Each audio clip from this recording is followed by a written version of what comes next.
a big bang. The Prius was trying to pull out of the parking lot, and he was trying to turn left at the intersection, and then the black car came down the road going pretty fast and just completely T-boned it.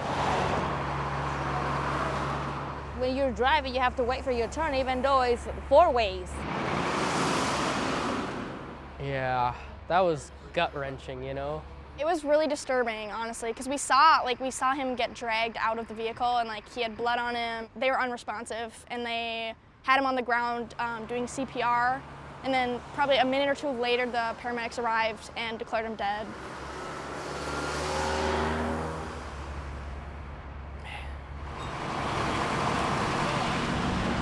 The people in the other vehicle didn't seem like they were hurt as bad. They were taken away on a stretcher. An intersection like this is something that they should really fix, and they haven't fixed it yet. It's just really dangerous. I feel like they should maybe put a light in there, or maybe reconstruct the way the intersection is. I don't know. There's just been a lot of incidents like this before. There's something wrong with an intersection at that point. So sad.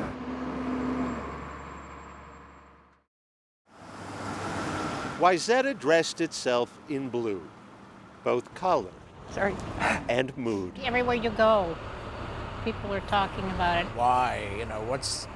What sense is there? Blue for the young officer, his wife, and 7-year-old son. No dad. Where's daddy? Won't play catch with them or, take him to ball games. And when we lose one, we all mourn.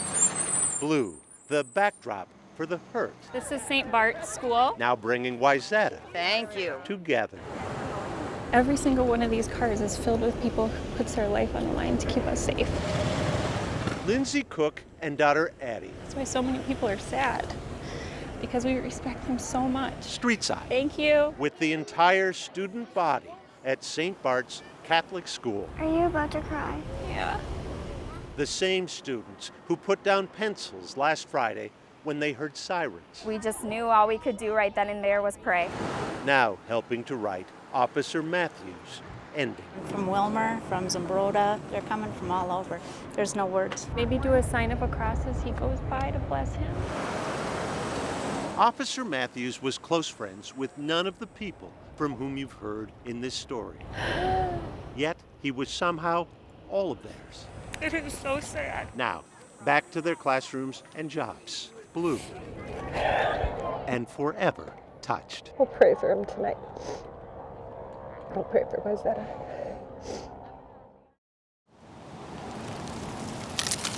It is possible in the autumn of one's life to still have spring in one step. How old am I? 95. But it also hasn't hurt Harvey Jerf to have an entire neighborhood in his court. People saw me stopping and catching my breath. They figured that Harvey maybe needs a place to rest. Accounts vary on the first planting. Feel good. But Harvey's chairs have been sprouting up Very nice. ever since. Down towards a corner, and then up at the hill. This is one of my newer stops. Here are all these neighbors who feel almost honored that he wants to sit in front of their house. Sit for a minute or two. Okay, on our way. Then Harvey's 95-year-old lungs. Beautiful, beautiful morning. All set Yep. for the next few hundred feet of his twice-a-day walk. It's kind of a status symbol in the neighborhood to have a chair out for Harvey. So we put one out, and he found it the very next day. A symbol, really, of more than just status. I was in anti-aircraft artillery in World War II. England, France, Belgium, Germany. I heard it's like 1,000 every day of World War II veterans are dying. Harvey's felt the pain of aging too, alone now since June, as his wife of 69 years recuperates in a nursing home from a stroke. Yet, not alone. Oh, thank you so much. Thank you. He goes all year long, yeah. That's why I have to have the chair out in the winter, too. Harvey's chair. I'll just peek out the window. Harvey's in the chair. Popping up here and there. maybe other neighbors will be encouraged to do things like my neighbors have done for me, maybe. Like spring flowers, if they too graced us all year. It's forever going to be Harvey's chair. Boyd Hooper, KARE 11 News, Plymouth.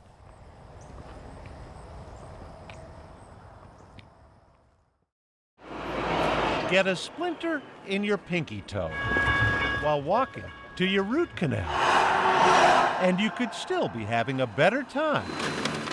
That is taxable. Than tax time. Yep. Dreaded, but you kind of have to. Morning. Unless you happen to be Andrew Benjamin. I love taxes. I live for taxes. That smile of his? He's Trust us. one of a kind, man. Yeah. You're going to be seeing a lot of it. Hi, Andy. How are you today? Just one of the traits that's made Andrew a legend among the 500 volunteer tax preparers at Prepare and Prosper. There you go. One of a kind, man, I'm telling you. 2 shifts a day. Renter's name. 35 years. What's your income, sir? 50,000 tax returns. The man's a tax maniac. Yeah, right. Andrew would do taxes 24 hours a day. I wouldn't mind, no. 7 days a week, I think, if we would let him. Yeah. Me as a young boy. If Andrew's smiling, he's thinking about numbers. I took all the math classes I could take when I was in high school. What is this income for? Now 82, his retirement from a finance career. Right. Just meant more time. I'm so unorganized. For fun. It's taxes. It's taxes. Which is why Audrey Benjamin Yep. surrenders her dining room table after Christmas to be stacked with the taxes her husband does free at a community center on his day off from his full-time volunteer job at Prepare and Prosper. Ever meet anybody like that before? A guy who finally agreed to at least spend summers 4 hours away at his cabin. Kind of. He comes back once a week and does taxes, yeah. Oh.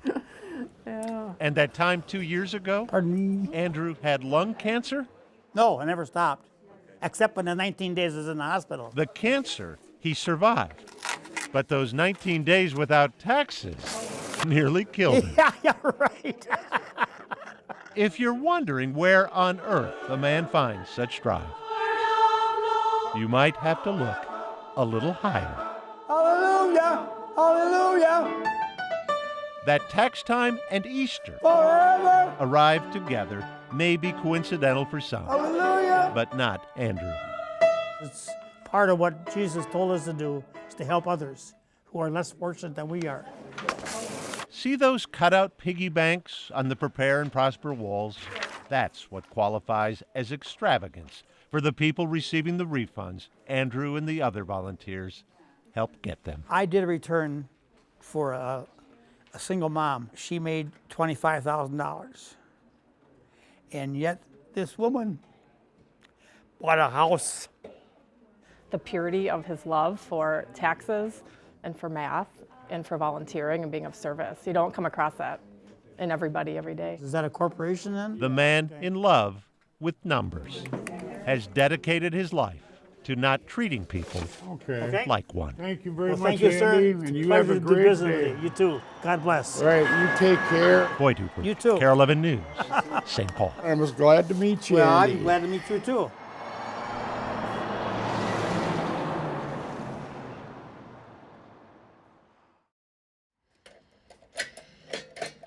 A 1938 tractor is a daunting restoration. For a 1937 great-grandpa. Oh, it was pretty tough. But then Dick Colleen's year-and-a-half-long project is driven by love. He was born loving tractors. It was just in his blood. He was Dick's tractor-smitten great-grandson, Tim, who also adored the great-grandpa who stepped up to help Tim's young and, at the time, single mom, Amy. His great-grandfather was his world. Before she got married, he asked me one day if he could call me Dad. He said all the rest of the kids had a dad, but he didn't, so. That bond only tightened when Dick and Tim lost Iva, wife and great-grandma. When she passed, They were just looking for a hobby. It wasn't probably within a few months, it seemed, tractors started coming home. The little A, I think, was the first one we bought. Tim and his great-grandpa restored one tractor, then another, and another, and another. Oh, yeah. Dick loved their time together. Oh, he loved it more, I think. A measure of that love, Tim posed for his senior portraits with the John Deere B he'd restored with his great-grandpa. Yeah. No one imagining 3 years later, Dick's grandson Tim would take his own life. I think that's the hardest part, is you don't get no answers from anything. No explanation that makes a bit of sense to a great-grandpa. Or We lost him. a mom. I look back and I see signs of sadness, and I see signs of maybe where he's just not feeling like he's good enough.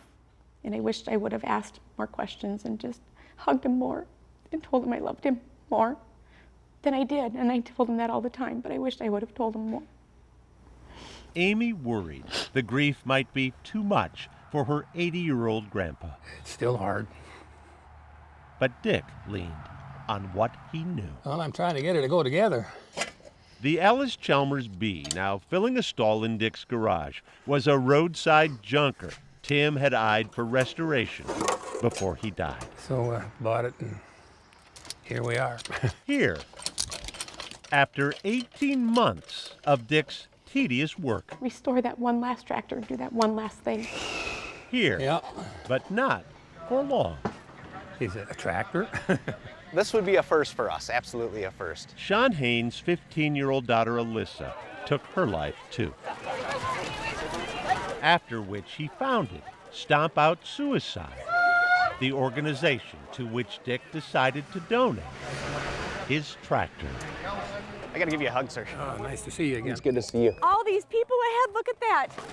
In its 6th year, much about the Stomp Out Suicide 5K Way to finish strong. has become familiar. There's a clothesline there of people that have passed. The tributes, Timmy's on there. the reminders that no one is on this journey alone.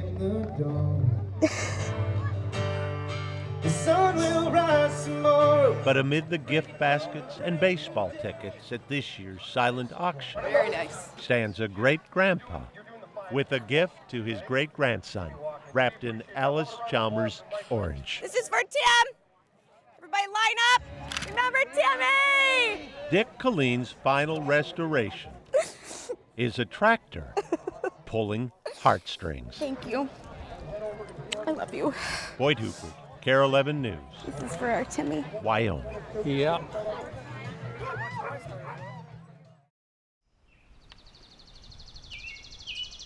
Give the guy on 101st Street credit for sticking to his story. 100 by 200 foot lot. No animals except Toby here. If he's wearing those boots and that hat, then this, by gosh, is a ranch. We call it a ranch. A better word might be eclectic. I got a fetish for outboard motors. The neighbors all they did shake their head at me. Like nothing surprises them anymore what I drag home. Okay, maybe they were a little surprised. This is my shop right here. When Mike Bray quit his job selling cars Come on in. and gave that hat and this ranch some authenticity. When I told my boss I was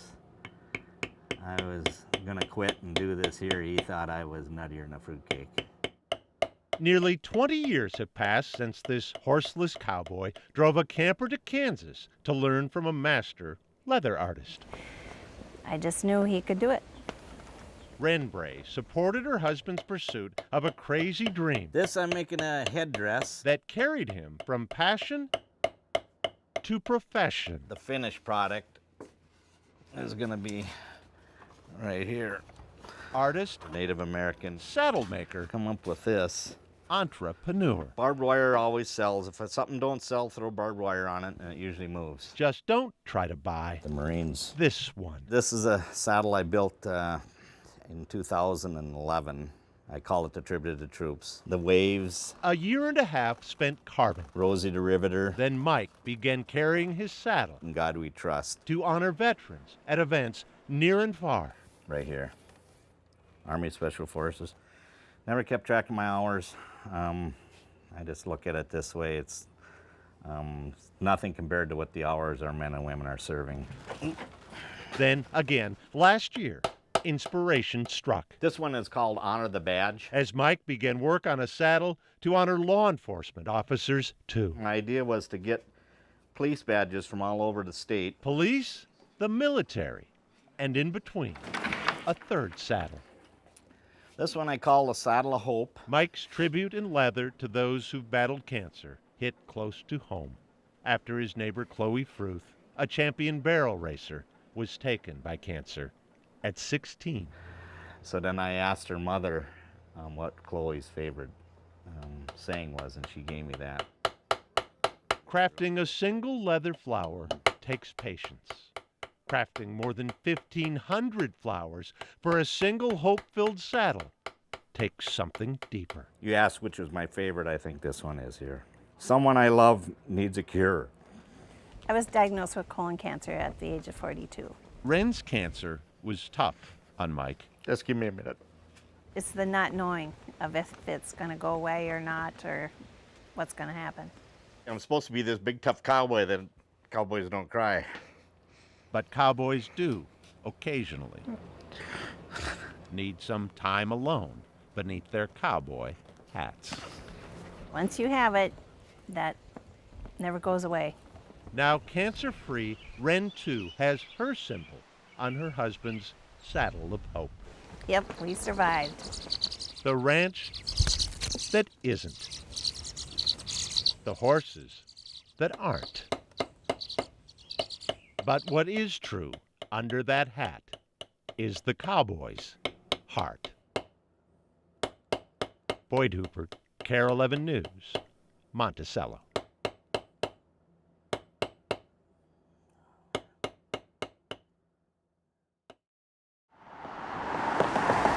Sometimes the exterior just suits what's inside. This is my toolbox. It's usually with me. True for the shuttered American can factory and for Dave Merritt. Well, kind of. For a story lives in the heart of the old brick building. Yep, this is it. And in the old farm kid, too. If we go into a restaurant and you sit down at a table, one of the first things I do is I tend to look at the table and see how it's built. Dave is a tool man. The kind of guy who's right at home at St. Paul's new tool library. We've been open 6 weeks. Pete Ho and the other founders We were looking for tools. figured to bring the library to life inside the old can factory might take a year's worth of tool donations. And that air cleaner and this sander. I'm still flabbergasted. And the lay back there. It took instead And the small jigsaw there. one This one. Dave. This one, this one, this one. This one, that whole rack, every single one of them is mine. He is sort of Santa Claus. It just wasn't a fairy tale beginning. It was a shock to us, when he died. George Mary was Dave's 21-year-old brother, He had a tumor on the very inside of his brain. which leaves a void in a 15-year-old who's role model I thought a lot of George. first fueled his tool passion, It was really tough for me. which is part of the reason Dave filled with tools his home of 46 years.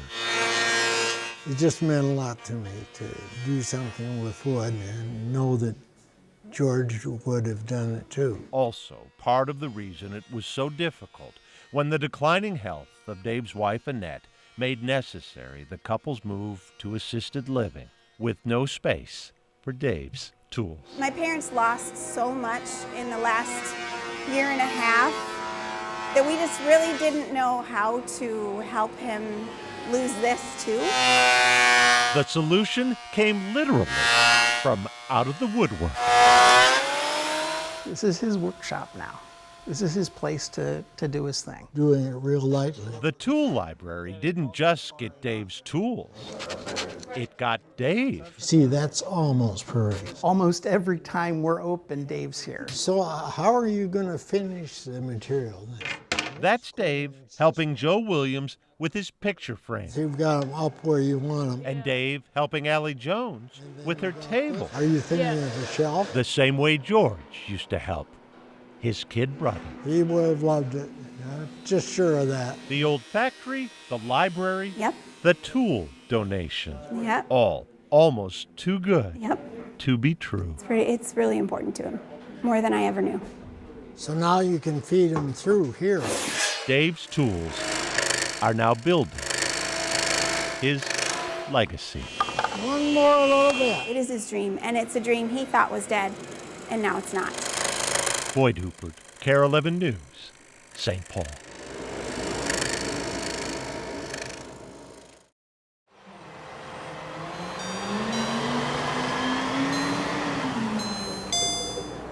The spirit of Christmas emerges early from apartment 209.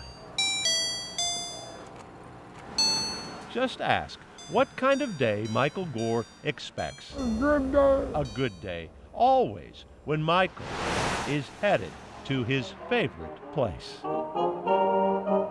Not in the middle of a Mall of America Christmas, but making his own music at the edge. Thank you, ma'am. Have a good day.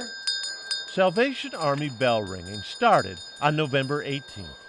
Michael has not missed a day. Nope. 6-day weeks, 10-hour days. Not a single day. Some 10,000 bell ringers cover Minnesota and North Dakota. Jolly happy soul. But not one of them puts in more hours than Michael. Merry Christmas, thank you. 6 o'clock in the morning. Hey, good morning. Leah Okwonwa is on the other end Yes. of Michael's 6 a.m. wake-ups. He's all ready to go. He never wants to be late. The earlier the better for Michael. Leah is Michael's personal care assistant, the one who brings him his water because Michael refuses to take his breaks. To give people Christmas is a gift. To give people Christmas. That's what these dollars represent to Michael. Thank you very much.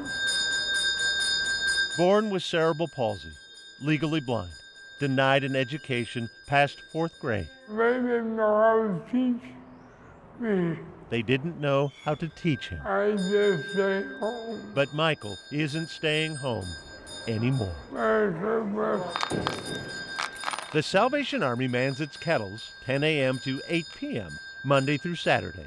Michael volunteers every single hour. Thank you, Merry Christmas. It blesses my heart. Major Robert Dolliver tried to pull Michael away just an hour or so to be recognized at the Salvation Army employee Christmas party. Yeah, he wouldn't leave. I said, Mike, are you sure? Don't you really want to go? I said, well, we've got a gift for you. You know, we present it to you. And he says, well, thank you, but I can't leave.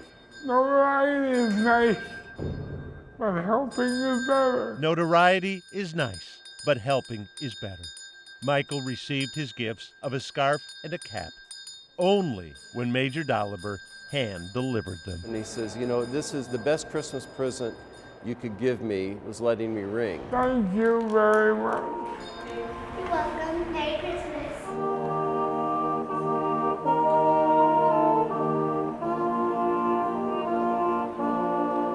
Many of us have been abundantly blessed in career and family and love.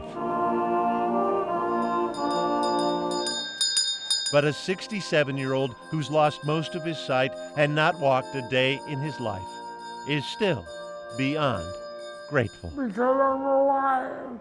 Alive, the only blessing Michael Gore needs. Yes. I'm gonna start crying. Maybe the true meaning of Christmas is at the mall. God bless you. After all. Merry Christmas. Thank you. Thank you. Boyd Hooper, KARE 11 News, Mall of America.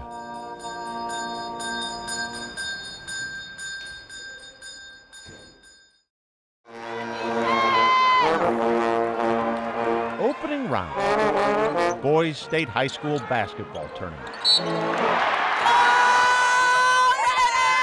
Of all days. Just this morning, yeah. For a twisted ankle under your star player. Drumstick. Drumsticks clutched in his free hand that earned that entourage that frequently accompanies Thomas Bidden. 1, 2, ready,